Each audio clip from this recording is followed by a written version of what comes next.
Vera had been running around the kitchen like a madwoman all morning. An apple pie was baking in the oven. Soup was boiling in the pot. Fried chicken was getting cold. Her face? She was wearing a rejuvenating mask and her hair was curly. It was a holiday. Her husband was returning from a month-long business trip.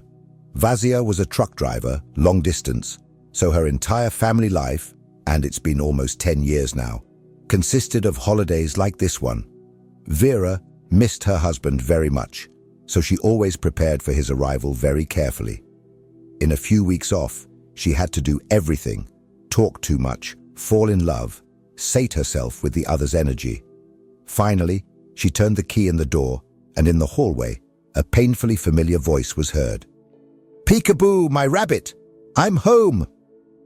Vera ran to him with a cry and clung to his neck.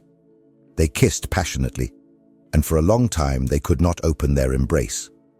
Batia looked at her treasure and fell in love. She was elegant, with her hair tied up. Blonde, you couldn't take your eyes off her. In the kitchen, as usual upon her arrival, the table was laden with goodies. Basia had a drink with Vera, and after tasting the soup, she leaned back in her chair and said, "Vera, you are my gold. You are worth your weight in gold. One can only dream of such a wife. Come here, my little swallow. I have missed you so much." He picked his wife up in his arms and carried her to the bedroom. The long-lost loved ones spent the night awake, enjoying each other's company. They lay in bed until about noon, not wanting to open their arms. When suddenly Basia's mobile phone rang, she reluctantly took the phone. Then he jumped out of bed and started cursing. "I got it. What mileage? Where are the invoices? Are you crazy? I just got off a flight. I just spent the night. I'm not yelling. I got it. I got it. I'm coming." The man, irritated, threw the phone on the chair. Annoyed, a worried Vera asked, "Wow. Why are you like this? Did something happen to you?" He sat down next to his wife, gently stroked her hair and said, "It happened, Vera. I have to leave again today." The woman gasped in horror. "Why? How is that possible? You just got here. You haven't had any rest. And now you're driving again. What's this?" Vasia tried to calm his wife down. "I am angry too. My colleague fell ill. He was taken away with appendicitis. I don't like driving in someone else's car. And I am very tired. But you know I can't refuse. Otherwise the boss will come for me. Where will I find such a lucrative business? By the way, this is from the last trip. Not bad. I'll go a couple more times. Then we'll go to the sea together. Yes, my fish. We'll swim, we'll sunbathe, and we won't come back." Vera watched her husband leave with a heavy heart. She was restless and anxious in her soul. They said goodbye for a long time. Vera was crying and moaning. "Bastia, don't go, refuse to leave. I have a feeling that it's not good. I'm scared for you. My heart is not in the right place." The man even got angry. "Come on, don't complain, I'll get into trouble. It's okay. It's a short trip. I'll be back in a week before you count down. I'll miss you. I have a thermos and sandwiches. Kisses." Vera could not be found all night. She could not sleep. Usually Vasia often sent her a message, wishing her good night and good morning, but not a word. She called him 200 times, but the interlocutor was not available. At night she had a strange dream. Vasia was flying into an abyss. She shouted at him, but he flew further and further away. The woman woke up in a cold sweat and could not sleep. The next day, it was her turn. Vera worked as a nurse in a salt flat. After her morning rounds, the phone rang in her pocket. It was Vasia. Vera picked up the phone in a flash. "Vasia, are you there? Everything is fine. For some reason, I can't get on the phone for you tonight." But suddenly a cold, dry voice answered instead of Vasia. "It's Vera. I have bad news for you. Your husband has had an accident and died instantly. Please accept my condolences." Vera hung up the call with tears in her eyes, screamed and floated down the wall. Everything that happened next was like a horror movie. the identification at the morgue, the death certificate, the funeral, and the wake. The woman was heavily sedated and still sobbing uncontrollably. She howled like a beast at night and was still waiting for the journey. It seemed to her that the key was about to turn in the lock, and she would hear a painfully familiar, hoarse voice. "Cuckoo, my bunny, I'm home now." The woman lay down in Bachia's t-shirt, wrapped it around herself, and inhaled his scent, and howled into her pillow again, knowing that Bachia would never return.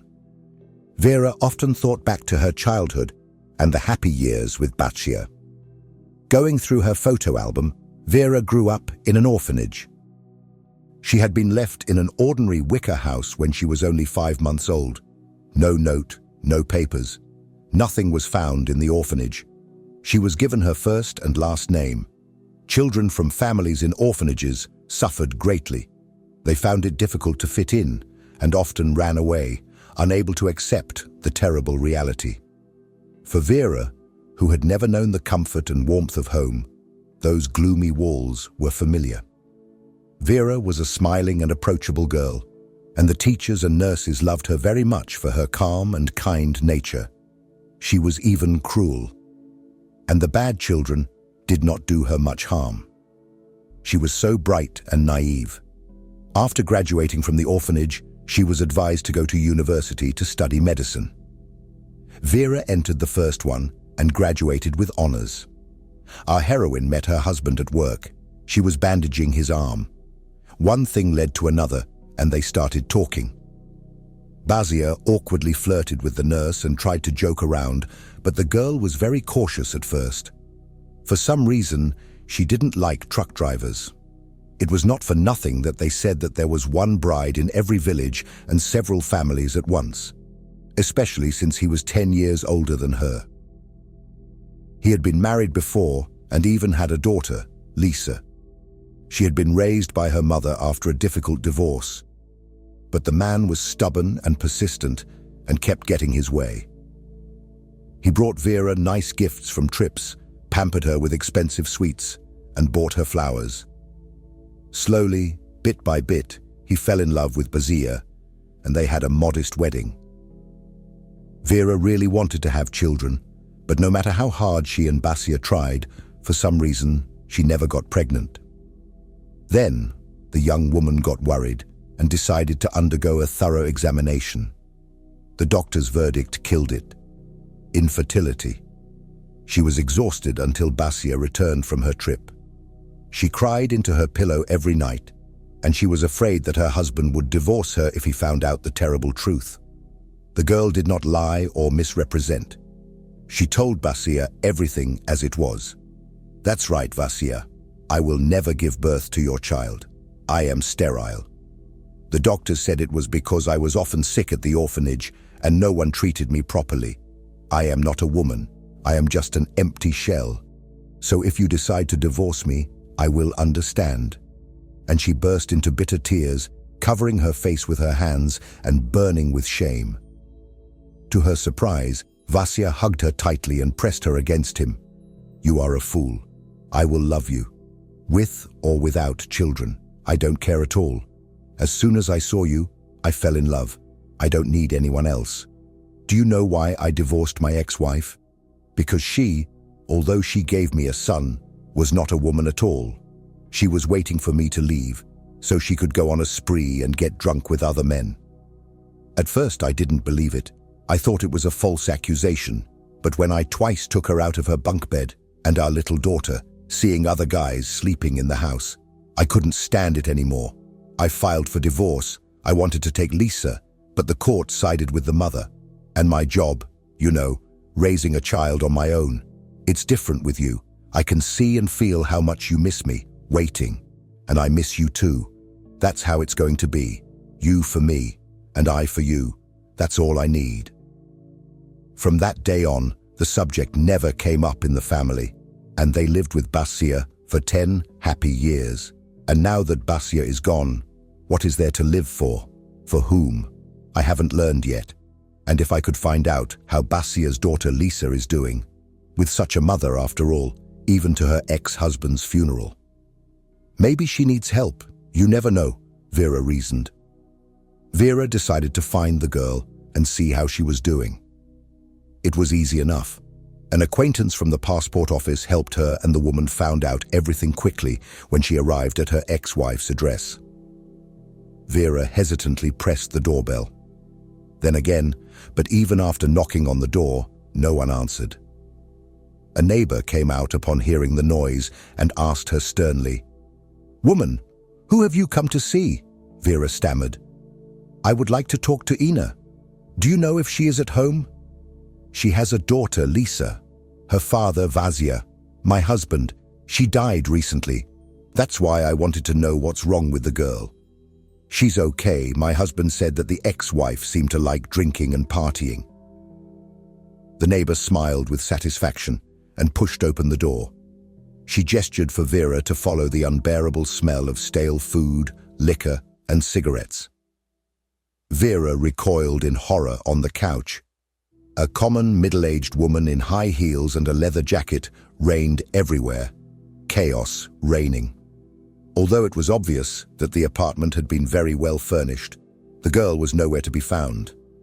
The neighbor said sadly, summing up what she had seen, "This is how our Ina lives. A year ago, her daughter was taken to an orphanage. We called the guardianship authorities ourselves. It was impossible to look at her without crying. How did the girl suffer in such horrible conditions? Men come here day and night. They drink and party until dawn. This is a common occurrence for Ina. It has been like this since she was young. It cannot be helped. I remember Vasia. He was a good man, a family man. When Ina was with him, at least he put up with her. Although, when they divorced, he also went off the rails. So I don't think you can talk to her. She won't wake up until tomorrow." Vera was horrified by what she saw. What a nightmare. She knows which orphanage the girl has been taken from. After all, I would like to visit her. The neighbor ran to her room and handed her a piece of paper with the address. "Take it." I wrote it down. I thought that such and such a neighbor would sober up, come to her senses and want her daughter back. Impossible. She doesn't even care about herself. When she had a shift change and 2 days off, she decided to go to the orphanage, Clavel, to visit Lisa. In the director's office, the woman took a long time to explain who she was and why she needed to meet with the girl. Because she was really nobody. Finally, Lisa entered the office. Vera looked at her and gaped. She was nothing more than a blank copy. The girl was about 13 years old. Lisa was tall and robust, with thick, curly, tar-black hair and brown eyes. The girl frowned and looked at Vera. The woman exhaled and began the difficult conversation first. "Hello, Lisa.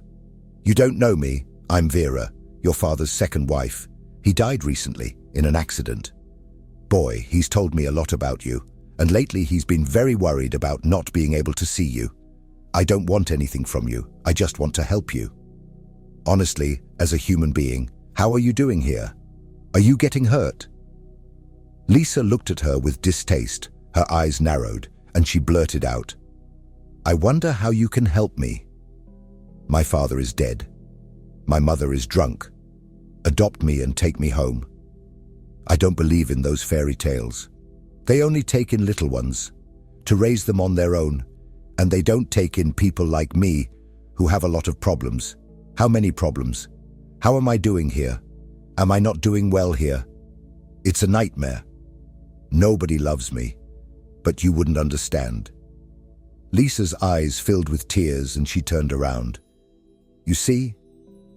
She was surprised by the girl's violent reaction, but she pulled herself together and replied calmly, "You think in vain that I don't understand your anger and your resentment against the whole world.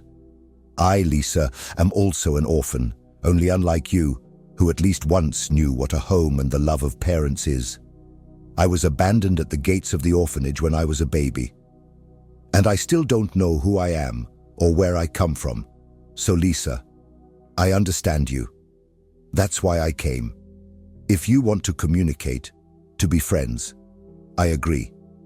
But if you don't want to, I'll leave. It's your right. And you're wrong about adopting too. I don't have any children of my own. My husband is dead, and I feel lonely and sad. I'd like to raise a little girl, pretty, who looks like her father. Think about it, take your time. I'll come in a couple of days when I have a day off from work. But here, this is for you. You can open it later with all your heart. Suddenly, Lisa looked at her with different eyes. There was no longer that anger and mistrust. "The girl," she said in a low voice. "I'll wait for you, Vera." And she ran off to her room. The director sighed. "I told you that nothing good would come of this. Lisa, it's difficult. It's not easy to deal with her. I don't think you'll be able to get her to like you and re-educate her." Vera smiled and answered, "We'll see."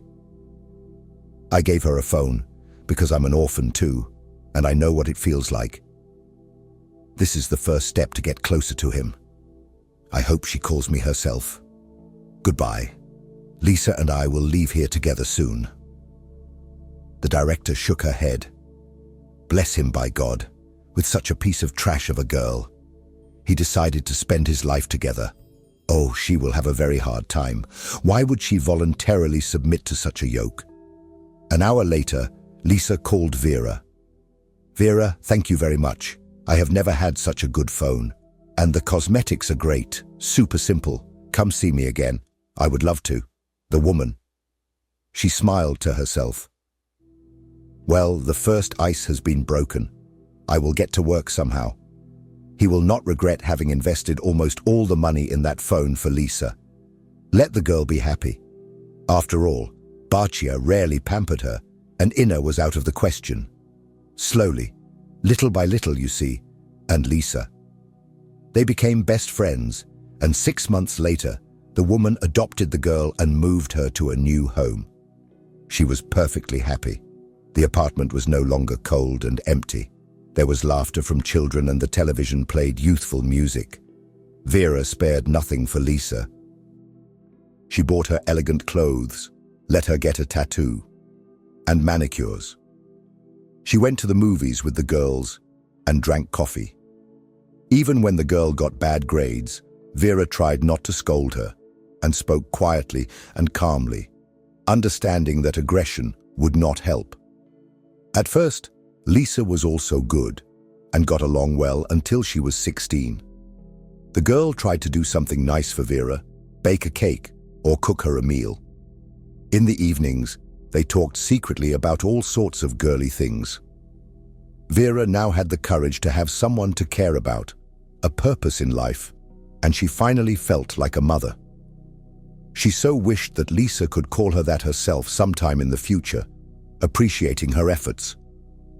But years passed, and the girl never dared to take that step. But Vera had no idea how Elisa felt about her. Even then, in the orphanage, the girl realized that she hated the woman her father lived with, because if it weren't for her, Mom and Dad would have reconciled. She wouldn't have been drinking and hanging around. When she got to her room, she printed out her new phone and makeup set, but her friends looked jealously at the presents and made fun of Lisa. "What are you, stupid? An expensive new phone. To throw it away, you have to be smarter. Pretend to be a sheep and let it adapt you. You'll be like cheese in butter. When you're 18, you'll run away from it and get lost. If you don't, you'll stay here eating porridge." And that's what Lisa did. At first, she was very happy to be in a warm and cozy home. There was no reason to refuse. She behaved in a way that pleased Vera, and she didn't change her mind. But of course, there was no question of calling the mother, that woman, Lisa. She didn't feel the slightest affection for her. The older Lisa got, the more shameless she became. She could, and sometimes she even insulted her or answered rudely. Vera did not insult, did not reprimand Lisa in time, and she should have, because the girl was increasingly going too far. The girl began to go to discos, to walk until midnight, often accompanied home by different suitors. Vera could not bear it any longer and began to lecture her. "Lisa, you cannot do that. What reputation will you have if you change suitors like a glove and smoke at your age? It is not good. You are a child. It is not good and will only spoil your health." But she blurted out, "Oh, come on, Vera. Do not be so annoying. That's it. I am young. Otherwise, I will end up a spinster. Who will want me next? I have to find a richer boyfriend, and that's it." In the end, everything ended very badly. One night, when Lisa was 18, she came home with a big guy, with tattoos all over his arms and neck. She was a little tipsy and said firmly, "Meet Leka, my fiancé. Vera, we're going to stay here for a while. We're in love. Do you understand? I'll make his bed. And what will we have for dinner? Because we're very hungry." From that day on, Vera had a hard time. This guy Leka was very insolent and shameless. He rummaged through drawers and asked about the size of the apartment and who it was registered to. Vera was frightened of herself and calmly ran to the district policeman, Pavel Petrovich. The woman begged the man, "Dear Pavel Petrovich, help me. Melissa brought home a guy with tattoos. I wouldn't put it past him to be a criminal, so now he's eyeing my apartment. I'm afraid he'll get something. You better scare him away. Because he's so big, I don't risk messing with him." The policeman promised to help her sort it out in the evening. He came in to visit them and introduced himself. "Good afternoon. So we have new tenants. But let's take a look at their papers, shall we?" Suddenly, Leka got nervous, went to get his passport, and in a moment, he was waving his backpack through the window. That was all that could be seen. Everyone was stunned, and the policeman said, "That's what I thought. Judging by this, you're a criminal, wanted for 6 months. You should be more careful, citizens. Be careful who you let into your house. Otherwise, we'll have to do something with you too. Vera has custody and doesn't have to put up with your disgusting behavior." Clearly, he reprimanded Lisa severely and left. The girl looked at Vera darkly. "So you set it all up, huh? You kicked Lika out and now you want to blame me. You're a mother." She sobbed and ran off to her room. Vera tried to communicate with her, to explain that she only wished her the best. But it was all in vain. Lisa withdrew into herself and barely made contact. The woman urged her to continue her studies, gave her advice, but all Lisa did was go crazy. "I don't want to go to university. I've barely finished high school. Back at a desk. I want to get married. You don't let me have a life. You don't even let me go out." The situation in the family had become very tense, and Vera was beginning to regret it. I hastily agreed to the adoption. Sometimes it was really unbearable. But that wasn't all. Lately, Vera had begun to notice that Lisa had put on a lot of weight, ate a lot of pickles, and slept a lot, even though the woman had no children of her own. As a medical professional, she knew the signs of pregnancy by heart. So, despite the resistance, Vera took Lisa to the gynecologist. She stubbornly resisted until the bitter end. "I don't want to go. I don't want to go. What will I do there? Let me go." After the examination, everything came out. Lisa was 3 months pregnant. The gynecologist scolded Vera. "What are you doing? It's time for you to sign up. Don't drag it out. You need an ultrasound to make sure the fetus is okay. Okay, young people are irresponsible. But you, Mom, should have had some influence over your daughter." Lisa burst into tears and ran out the door, and Vera started making excuses. "I'm not a mother at all. I'm Lisa's guardian. It's hard to deal with her." "I'm sorry. Please excuse me.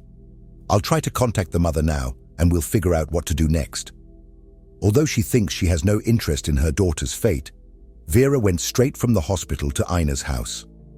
There everything was the same, even worse.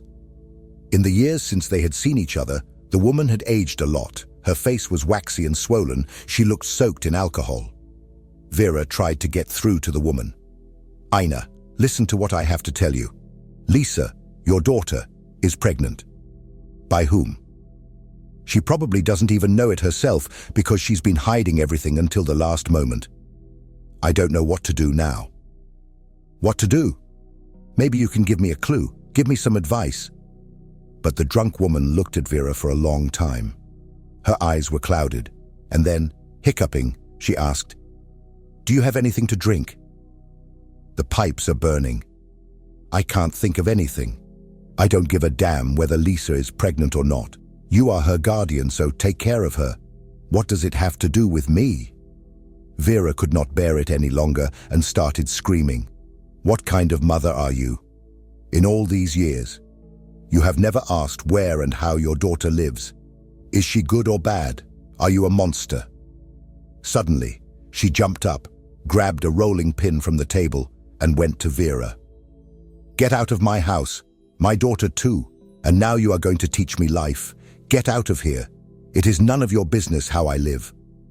Vera was scared to death and ran out into the street. Her heart was racing. What a family. She barely managed to escape. Apparently, it is now only her problem. At home, a terrible scandal broke out. Vera first tried to talk kindly to her daughter. "Lisa, how did this happen? Who is the father of the child?" "We talked to him." "What will we do now?" the girl screamed. "I don't know. I just started dating Leja. I don't know who got me pregnant. I don't want to have a child. I want to live for myself. I'm going to have an abortion. That's it." That's when Vera got angry. "You're crazy. Look at me. I haven't even had an abortion, and I'm sterile. You'll never have children of your own. You'll be upset for life. You'll be bitter afterwards. But that will be too late. Don't have an abortion. We'll raise the baby. I'll help you. When you hold it in your arms, you'll know how happy it is to be a mother." Lisa murmured, "What a joy," washing diapers and hearing screams. "We'll see." And she went to her room. Vera began to prepare herself hard, taking on extra jobs and shifts to earn more money with which to support Lisa and the baby. And the girl, meanwhile, behaved very shamelessly, lying on the sofa all day, demanding banana, chocolate, and all kinds of sweets. She didn't even bother to take a bath, much less prepare dinner for a tired and exhausted Vera. And exactly as planned, a boy was born, very healthy, whom they named Misha. But Lisa showed no interest in him. She could sleep all afternoon like a dead person, ignoring the baby's cries. And when Vera woke her up to breastfeed him, she would get terribly angry. She would scream and scream. "Can I sleep or not? This is a madhouse. I have to bind my breasts. Let him eat formula milk. Who will want it next? Such a flaccid udder. I told you, we should have aborted him." Vera was shocked by Lisa's callousness. How could she not love her own child? She adored Misha, rocked him at night and comforted him. The baby, as if sensing her love and care, fell asleep peacefully. No matter how much Vera tried to hold Lisa responsible, scolding her and explaining it to her, it was all in vain. One day, Vera was on duty when a worried neighbor called her. "Vera, this is what's happening. There's a child in your flat. The child, he's been screaming for hours. We rang the bell and no one answered. Maybe something is wrong." "Your stepdaughter, what's wrong?" The woman turned pale. "Oh my God, I'm coming. I hope Misha and Lisa are okay." She ran home like the wind and with trembling hands forced the closer in the room. She lay all wet, crying, hungry and hoarse, and Lisa and her things were nowhere to be found. She wrapped the baby up and started feeding him formula. The baby gobbled it up greedily, choking on it. It seemed like he hadn't eaten for hours. The poor baby warmed up in Vera's arms and finally fell asleep. She carefully carried him to the crib, went into the kitchen, and only then found a note on the fridge. "I can't go on like this. Don't come looking for me. Just know that I've always hated you. You can take care of him yourself, all because of you. I wish I'd stayed in the orphanage." Vera rushed to the chest of drawers where she kept the money she had saved for living, and it was empty. The woman sat down, put her arms over her head, and cried bitterly. Luda, a neighbor, came in quietly, saw what had happened, hugged Vera, and began to calm her down. "Well, everything will work out somehow. Don't break down." Vera was sobbing. Look at this. I took her out of the orphanage. I put my whole heart and soul into her, and it turns out she hated me all her life. Why, Luda? Why? It's not like I was the divorced one when I started dating Basia.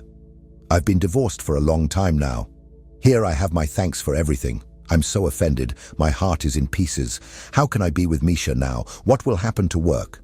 Oh, I'm an idiot. The director told me I would cry for that cheap girl, and I didn't believe it. Yes, the situation. There is only one way out. Take maternity leave, get custody back, and take away Lisa's maternity rights. Vera howled again. Can you imagine? Lisa also stole all the money from the house. She knew I was saving for her and Misha, and she stole it anyway. How am I supposed to live now? And where has she run off to? She has no one except her mother, an alcoholic who hasn't loved her for years. The neighbor sighed. Too bad. Lisa is following in those footsteps. He has bad genes. He only thinks about partying. You have nothing to do with it, Vera. It has nothing to do with you. It's a pity about Misha, such a small child and without his mother. Don't worry about money. I'll lend you a little and you'll have Misha's allowance, maternity allowance. Of course, it's not much, but you'll be able to get by on that. That's what they did. Vera took maternity leave and started looking after the children. Of course, when you're over 40, it's hard not to sleep at night. But still, despite all the difficulties and lack of money, Vera was happy because she had dreamed of having a child all her life. With Lisa, she never felt any reward. The girl did not call her mother, did not say that she loved her, much less thank her. And little Misha came up to her, hugging her in his little arms. She smiled at him and even murmured something like, "Mom." Vera was melting. She kissed his plump, milk-scented cheeks. She often took Misha for walks in the new playground next door, and they would meet a respectable man of about her age. He was also a babysitter and walked with a little girl. Surprisingly, the man was so kind to her that Vera was amazed. How did he manage? Usually, men are afraid of such small children. Vera could not stand it and complimented him. "I admire you, really. You are so good. You get along so well with your little daughter. Bravo. My name is Vera. I often walk here with my grandson Misha and calmly watch you." The man beamed. "I am Vladimir, and this is my princess, Yana. And how can I not love her? She is my only light in the window. My wife Vita, unfortunately, died in childbirth. I still can't get used to it. We decided to have the baby late. We put it off. Careers, business, and for nothing. When Vita got pregnant, all the doctors told her that because she didn't have a congenital heart defect, she was too old to give birth.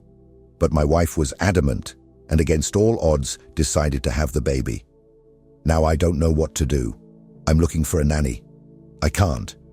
Business can't stand still for long, but I can't find a good candidate. They're all young and windy. And you? Why are you always with your grandson? Does he work for your daughter?" Vera sighed. "I wish. My situation isn't any easier. My husband was a truck driver. He died in an accident. And before that, he had a family and a daughter, Lisa. Well, Lisa's mother was a drunk and promiscuous woman. They took her to an orphanage, and the fool of my heart took Lisa out of there, and I got custody. Only no matter what I did for her, she never appreciated it. You stole all my household savings, and now Misha is on my back, and this is how it goes." Vladimir opened his mouth in amazement. "Wow, there is such a thing. You did it. I don't envy you, of course. How strange. You are such an attractive woman in full maturity, and suddenly a grandson. I can't believe it." Vera suddenly didn't expect it, and she suggested, "It's cold," Misha complains, "and it's time to eat. Yana is getting naughty. Let's have dinner at my place. I have homemade chicken noodle soup for the kids." Vladimir said yes. It's been a long time since he had homemade soup, and he's fed up with restaurant menus. "I don't know if Yana will like semolina porridge. I never make it. I use store-bought mixtures, appropriate for his age. Half an hour later, everyone was eating together. Vladimir drank the soup, and Yana sprinkled semol on her plate, happily tapping the spoon. Misha, as usual, ate it all, and there were no problems with the food. He was like a real man, not fussy at all, and with an excellent appetite. Vladimir thanked him for the dinner and made a counter-proposal. Now it's my turn. I invite you to my mansion in the countryside, where my parents live, fresh air and nature. They are only good for children. I'll expect you and Misha on Saturday. I'll pick him up. Surprisingly, guys usually don't like being friends with girls, but it's so idyllic. They get along, share toys, and babble something in their own way. Vera prepared for Saturday more than ever. Since Bachia's death, other men had ceased to exist for her. She hardly spent money on herself, only the bare minimum, devoting all her attention to Lisa. And suddenly, she looked at herself in the mirror with completely different eyes. Mommy dear, who do I look like? My hair is gone, it's the wrong color, and my clothes are long out of fashion. Vera, with my female-like attitude, ran to her neighbor. Luda, help me. This man asked me out on Saturday, and looking at me I could cry. I don't look so good by myself. I remember that you are God's hairdresser. Make me the beauty I used to be. The neighbor was stunned. It can't be. I'm glad you're finally interested in a man. I'll make you a chocolate bar. Now, put Misha in his walker and give him some toys, and let's get started. 2 hours later, Vera had transformed. The rich brown hair color Luda had given her, and a trendy bob cut. The nourishing mask and gentle manicure refreshed her hair and made her look even younger and more attractive. Luda rummaged through her closet and pulled out some very nice dresses and suits and waved her hand. You should have a better love life too, shouldn't you? How is Lisa? She's not answering. Vera looked sad. Not one call. I don't know what to think. She doesn't pick up the phone. The answering machine rings. Her heart is made of stone.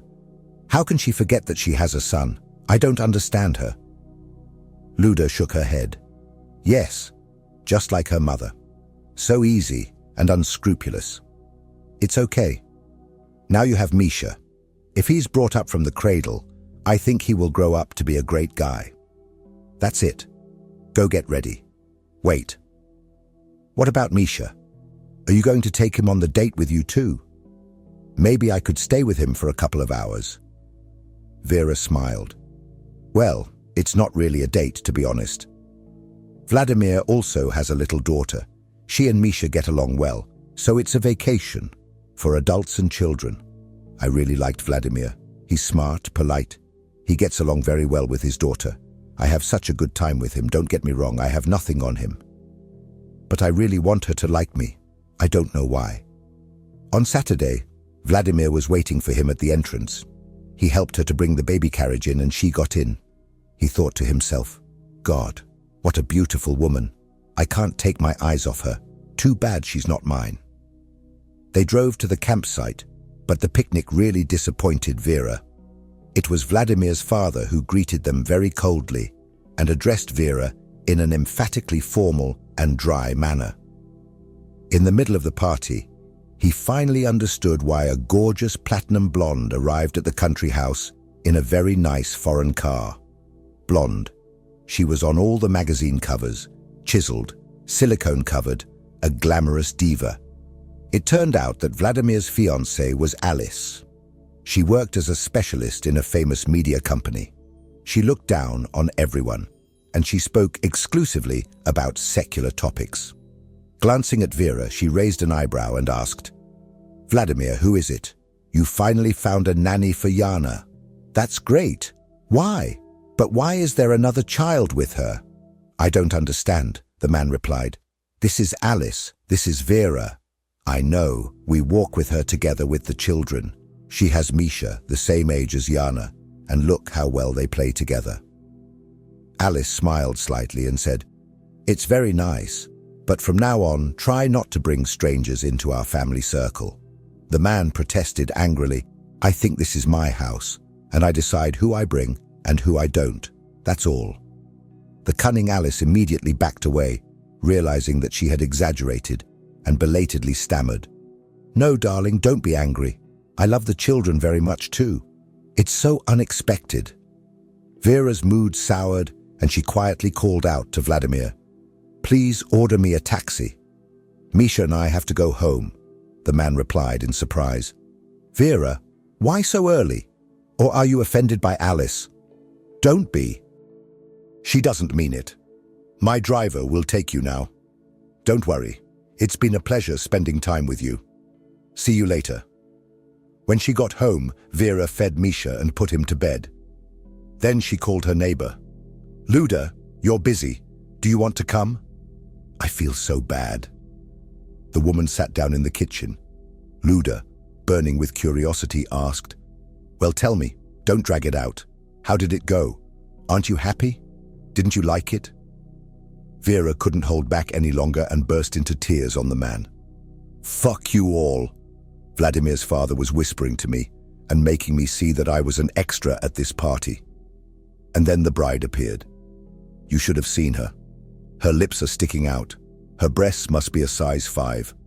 And she has a rhinestone manicure. I'm no match for her. And on top of that, she humiliated me thinking I was the babysitter. And she was surprised that I was with another child, you can imagine. So I got angry.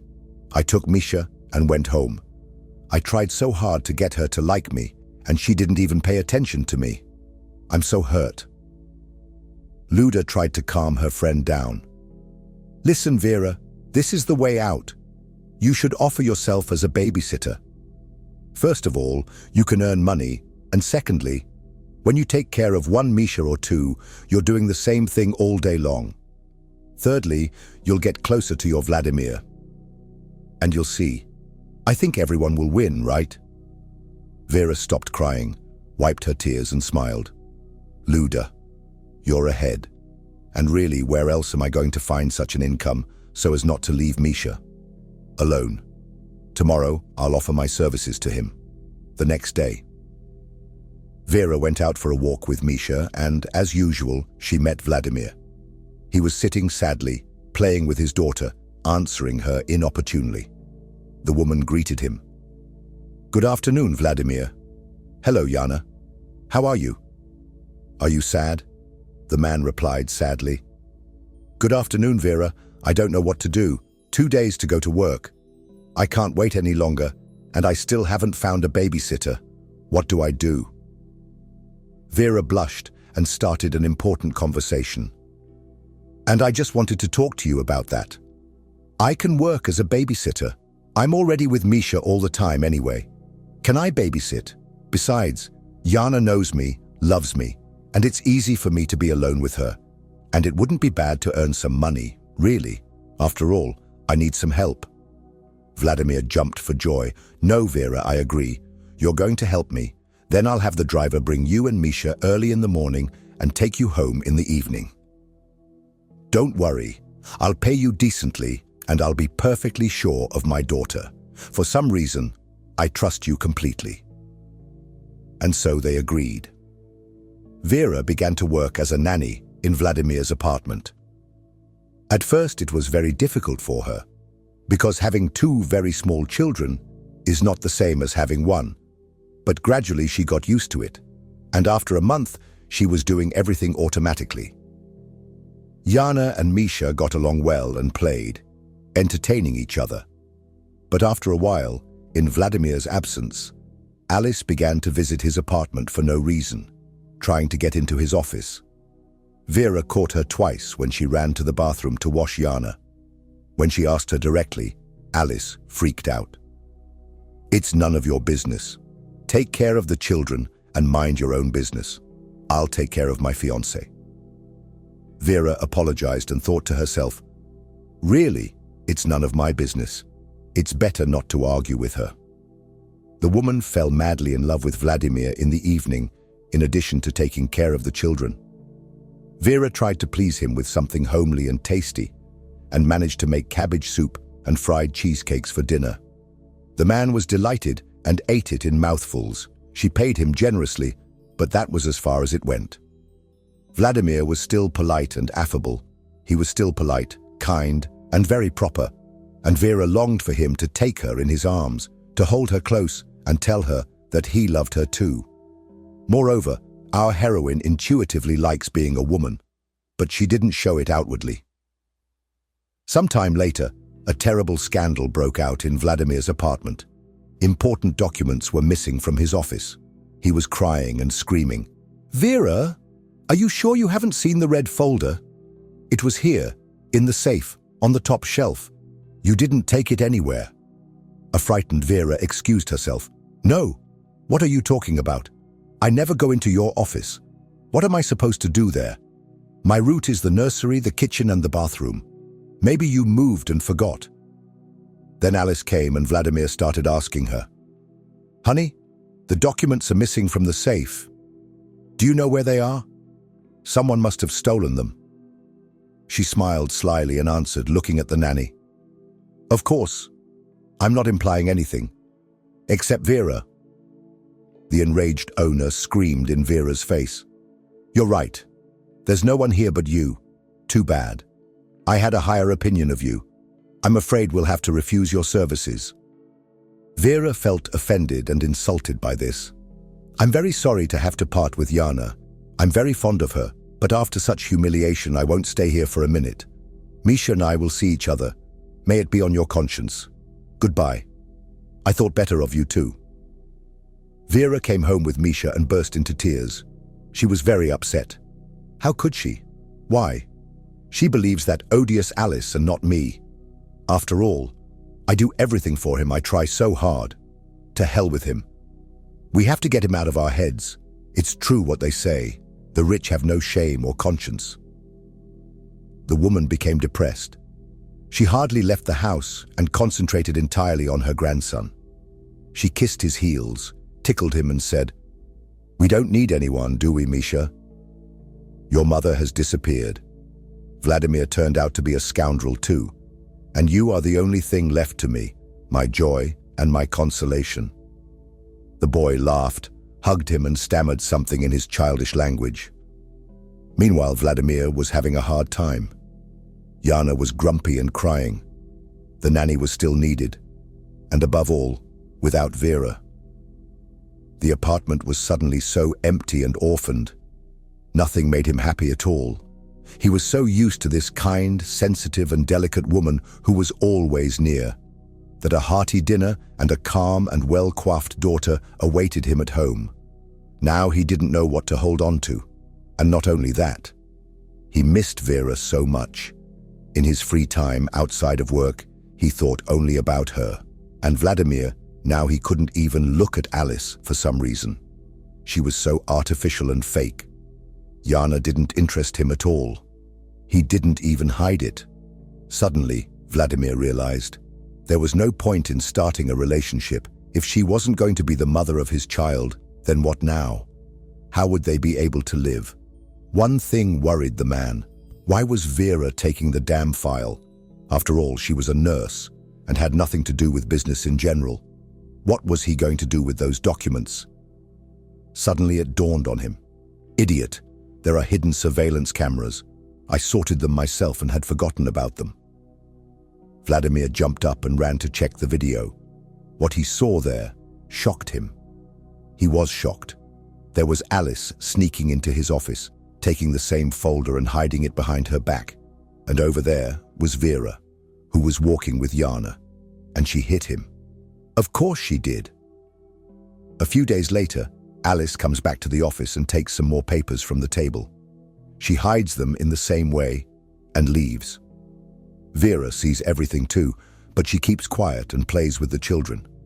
The man immediately calls Alice. "Honey, you can come now." "Yes? It's urgent. I have a surprise for you."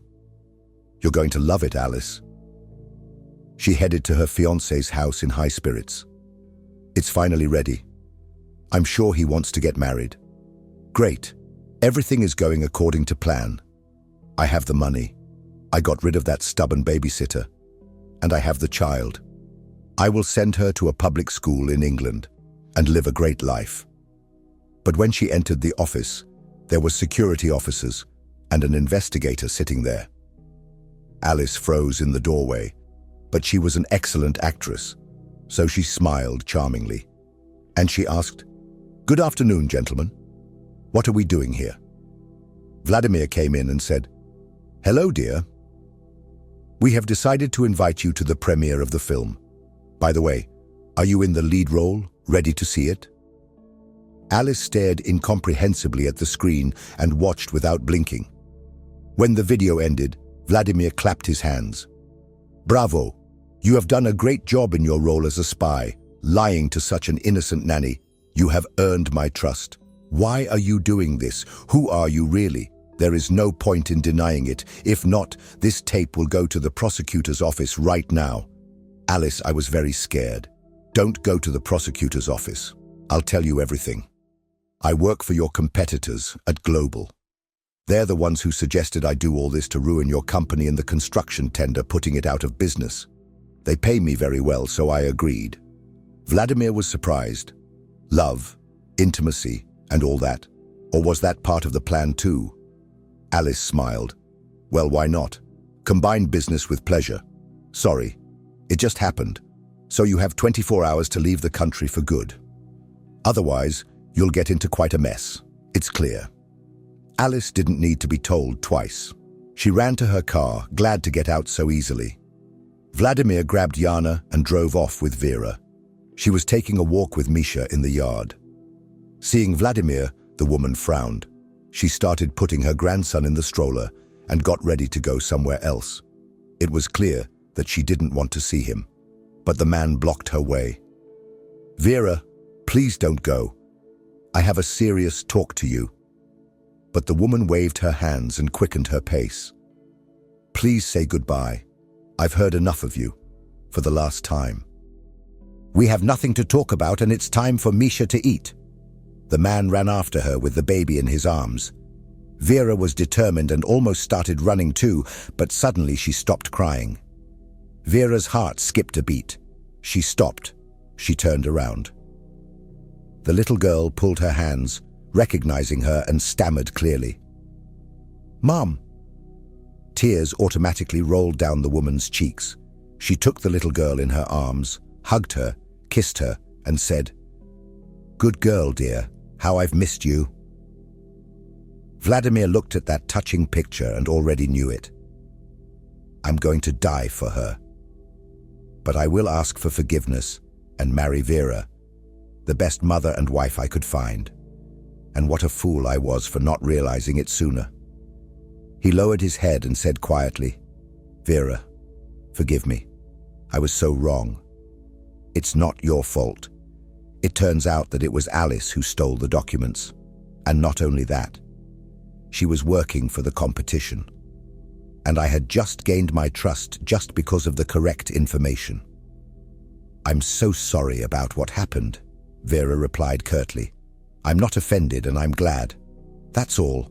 I can go now." The man gathered his courage and blurted out, "That's not all. I'm a fool." "Fool! I'm sick without you. Come back at once. I need you." Vera looked at him stupefied. "Do you want me as a nanny?" He replied quietly. "Number as a wife. Marry me. I love you. It's too late to realize." "You agree?" Vera trembled. Her heart was beating happily. Tears ran down her cheeks, and she immediately replied, "I agree. I fell in love with you when I met you. I was waiting for you to notice." The passers-by were curious to see an interesting couple with children confessing their love to each other in the middle of the avenue, and they were arguing when Vera said yes. The curious people even applauded. Vera came to her senses, laughed, and said to Vladimir, "Let's eat. It's time for the children to go to bed. Enough of entertaining people here." The man picked up his daughter in his arms and walked happily. Now everything would be fine. She knew for sure they had eaten together as a family. Vladimir praised them for the soup and the cutlets. Then they put the children to bed together, and the man approached Vera and kissed her passionately. She trembled and responded tenderly, trying not to wake the children. They left silently and slammed the door. Vera had not experienced such passion and pleasure for many years. It was just wonderful. Vladimir whispered to her, "You are the best. You are a real woman, my sunshine." Vera melted in his hands like wax. Suddenly, from the children's room, a commotion was heard. They both jumped up, dressed hastily, and ran to the children. But when they entered, they burst into laughter. Misha held Jana by the finger and mumbled something in his own way, as if to calm her down and stop her from crying. They were both old and widowed. They decided to celebrate modestly with the closest people. Vera, of course, invited Luda, a close friend and a neighbor. In the midst of the celebration, Lisa suddenly appeared in the restaurant. Vera was stunned and could not believe her eyes. The little girl was looking at the blossoming, happy woman who had raised her, who had given her all her soul, standing at the table. There was a stroller and her abandoned son. He was playing and babbling with her. Lisa felt terribly ashamed. She approached Vera, took the microphone and said loudly, "Mom, I'm sorry. I've made so many mistakes. I didn't love you, I didn't appreciate you, and I even hated you. I threw you on my son and ran away. I thought I was going to get through all this and become independent and not need anyone. I still wanted to find a rich boyfriend. It wasn't until I was abandoned for the umpteenth time, like a disposable toy, that I truly realized that I deserved all of this. It's my fault. I'm sorry. You've done so much for me. I swear I miss my son so much, and I want to raise him. By myself, you'll give him to me." There were tears in Lisa's eyes, for the first time, seeing no anger and hatred in them, but genuine remorse. Unable to bear it, she ran to her daughter. She hugged her and whispered, "I can't be angry with you. You're my daughter. I'm glad that you've come to your senses, and I won't deprive Misha of her mother. Everyone has the right to make mistakes, if you understand that. But I have to make sure that you've really changed. Do you understand? The baby must get used to you. Being a mother is a lot of work, but you can do it. I'll help you." It was the first time Lisa and Vera had such a heart-to-heart talk, and a path to love and trust. After all, a mother is not the one who gave birth, but the one who raised and gave her whole heart to him. Soon, Vera moved in with Vladimir forever, and the three of them began to live together with Jana. The girl adored Vera, called her mom, and listened to everything she said. Lisa really changed and lived in Vera's apartment with her son. Of course, she did not become a real mother. There were sleepless nights and tears, and Misha was confused and called Vera's mother at first. Lisa was terribly jealous, but gradually everything calmed down. It got better. And now Lisa kissed her cheeks at night, and her fingers trembled with love and adoration for the baby, and she could not understand why she had abandoned him. All the time she was mentally thanking Vera for her patience, for not giving Misha away, and for Lisa not being deprived of her maternal rights. The girl remembered her alcoholic mother, who she had gone to when she heard from Vera that in her drunken rage she had not even recognized her own daughter. And all she asked was, "Do you have a drink?" Did she remember all those heartless suitors who had been milling around wanting one thing? Only then did she realize how sincerely she loved her and forgave her everything. She whispered to her son, "Forgive me, Misha. I will never go anywhere. You are my main treasure." Vera was also absolutely happy and knew that Basha would prove her all over the world, because he had raised her daughter and grandson, which meant that her line was continuing. Vladimir turned out to be an excellent husband and a wonderful family man. Vera thought, and often wondered, how complicated life was after all.